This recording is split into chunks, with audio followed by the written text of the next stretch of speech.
Bonjour à toutes et à tous, bienvenue dans votre émission littéraire Un auteur, une œuvre. Aujourd'hui, nous recevons un auteur, scénariste, dessinateur de bande dessinée, venu de la République démocratique du Congo, M. Cipriano Akos, auteur de l'œuvre Les aventures de Boukari Koutou, Prince Mouaga, tome 1. Bonjour M. Akos et bienvenue sur le Faso TV. Bonjour à vous.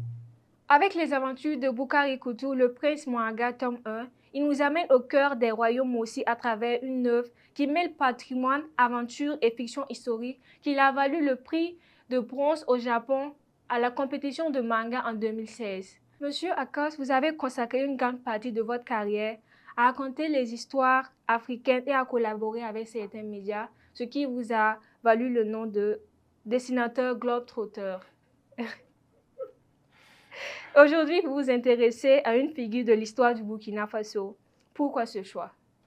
Ce choix, c'est tout simplement parce que ce personnage euh, historique, à la personne de Boukari Koutou, méritait d'être connu.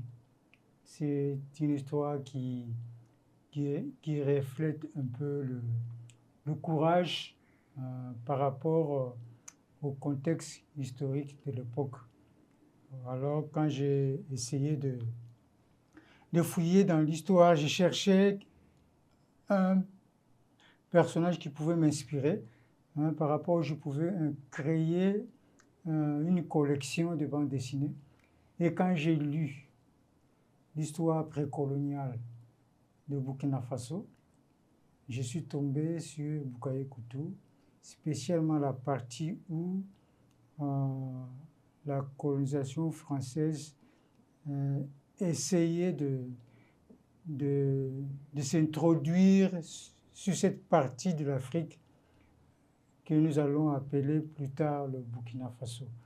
Donc voilà un peu cette personnalité qui a attiré mon attention. Il a lutté contre la colonisation avec beaucoup de courage. Je me suis dit, bon, ça méritait d'être connu. Tout est venu par là. Dans les premières pages, on comprend rapidement que cette œuvre s'inspire d'un personnage réel tout en mêlant la fiction. Comment avez-vous construit l'équilibre entre respect de l'histoire et la liberté de création qu'offre la bande dessinée? Bon, voyez, il suffisait seulement de comprendre comment les choses se sont passées. Bon, bien sûr, on n'était pas témoin direct, mais pour mettre l'équilibre, il fallait étudier le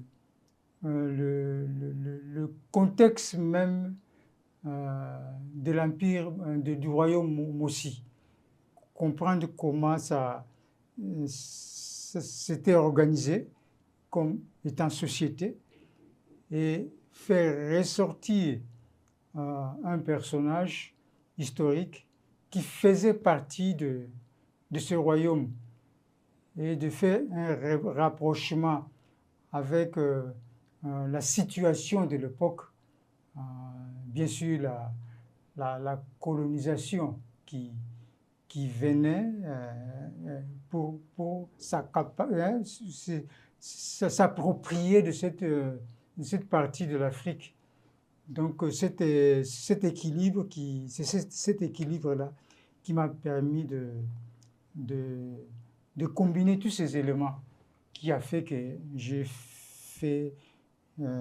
essayé de créer une narration écrite qui allait donner du poids à la contenu de mon scénario. Donc voilà, tout est parti par là. Au-delà du récit, ce qui retient l'attention également, c'est la qualité du visuel. Et en tant que dessinateur, on remarque le soin particulier aux costumes, aux décors et aux scènes d'action. Comment avez-vous travaillé cette dimension visuelle avec vos partenaires également, Julio, M. Ananga, j'ai eu à voir dans votre œuvre? Bon, d'abord, ce que je dois signaler, c'est un travail de longue date qui a demandé beaucoup de temps, d'abord dans mon atelier de dessinateur, j'avais progressivement construit un scénario. Mais il fallait que ce scénario, ça soit conforme à la réalité de l'époque.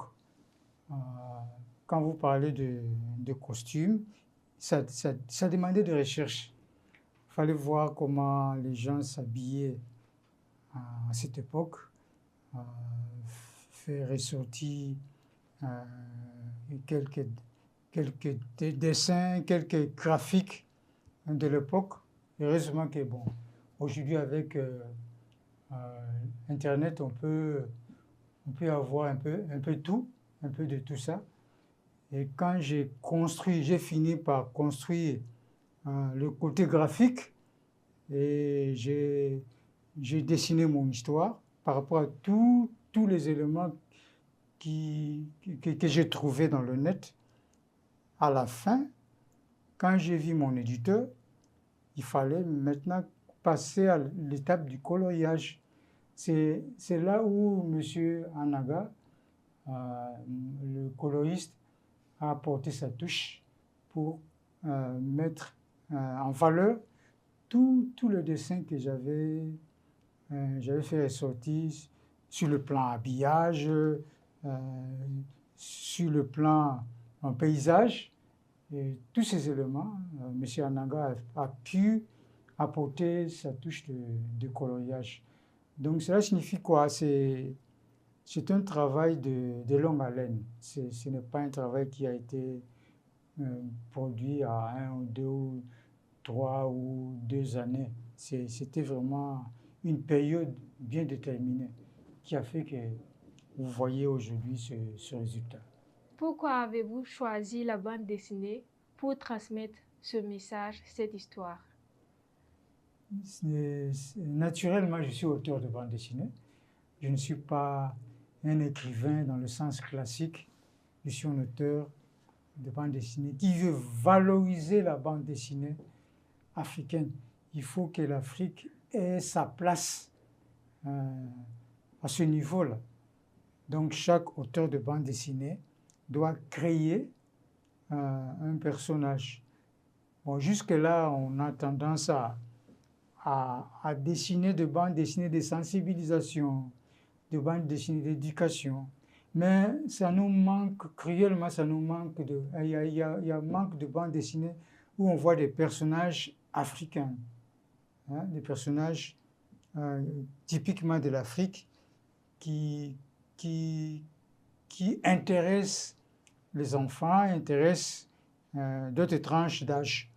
Donc ma motivation dans ce projet, c'était donner un personnage de bande dessinée à l'Afrique. Je ne suis pas le seul. Bien sûr, il y a beaucoup d'autres auteurs qui essaient de donner des personnages de bande dessinée pour que nous ayons, nous aussi, nos personnages comme en Occident, en Amérique ou en Asie. Donc voilà un peu ma motivation de transmettre le message en bande dessinée, tout en ciblant un personnage historique, Boukaï Coutou. Avant de conclure, parlons un peu d'avenir. Vous avez eu la motivation pour écrire le tome 2. Maintenant, on se demande quand sortira le tome 2. Vous avez des projets par rapport à ça? Bien sûr, puisqu'il y a le tome 1 qui est apparu, forcément, il y a un tome 2 qui va suivre. Donc, le tome 2 est en cours de travail. Je suis là-dessus pour que l'histoire soit progressive. Il faut un tome 2, tome 3, ainsi de suite. Donc voilà un peu, c'est dans ce sens-là que nous sommes en train de travailler, avec les éditions Grenier, bien sûr. Une dernière question, Monsieur Akos, avant de conclure. Si vous deviez convaincre quelqu'un qui n'a jamais lu une bande dessinée africaine de découvrir les aventures de Boukaï Coutou, que lui diriez-vous? Bon, ce que je lui dirais, d'être, comment on dit, d'être curieux, hein, de lire la bande dessinée de Boukaï Koutou, parce que ça nous réserve beaucoup de surprises. Pourquoi? Pourquoi je dis cela? Parce que quand vous avez lu, par exemple, la bande dessinée d'Astérix et d'Obélix, vous allez su comprendre que c'est une bande dessinée de fiction. Même si Astérix avait réellement existé, mais le contenu des aventures d'Astérix n'est pas forcément la réalité historique. Et c'est dans ce sens-là que je vais conduire mes lecteurs aussi à découvrir les aventures de Boukaï Koutou. Là, il faut donner une précision. C'est une fiction. Hein, cela signifie quoi? C'est une fiction. C'est une histoire qui est émaillée de certains faits réels.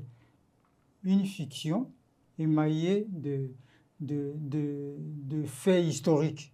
Donc ce n'est pas tout ce qui est raconté dans les aventures de Boukaï Koutou qui est vrai. Il y a quelques éléments qui sont réels, qui sont des choses qui sont réelles, mais qui se sont passées dans l'histoire.